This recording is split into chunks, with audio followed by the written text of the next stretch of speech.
قاف لیگ کا تحریک عدم اعتماد پر کل تک حتمی فیصلے تک پہنچنے کا امکان سامنے آیا ہے۔ سابق وزیر اعظم و پاکستان مسلم لیگ قاف کے سربراہ چودھری شجاعت نے کہا ہے کہ تحریک عدم اعتماد کے معاملے پر قاف لیگ کسی بھی کشمکش کا شکار نہیں۔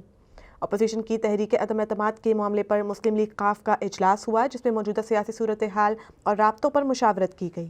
اجلاس میں مسلم لیگ قاف کی سینئر قیادت بھی موجود تھی، جبکہ مزید مشاورت کے لیے اجلاس کل بھی بلایا گیا ہے۔ اس حوالے سے چودھری شجاعت کا کہنا تھا کہ قاف لیگ کسی بھی کشمکش کا شکار نہیں، کل کے اجلاس میں حتمی فیصلے کا امکان ہے۔ جبکہ ذرائع کا دعویٰ ہے کہ پی ٹی آئی اس شرط پر وزیر اعلیٰ کی کرسی پی ایم ایل کیو کو دینے پر راضی ہے کہ وہ پی ٹی آئی میں ضم ہو جائے۔ مزید وزیر خارجہ محمود قریشی نے کہا کہ جو عمران خان کو ووٹ نہیں دیتا اس کو اخلاقی طور پر استعفیٰ دے دینا چاہیے۔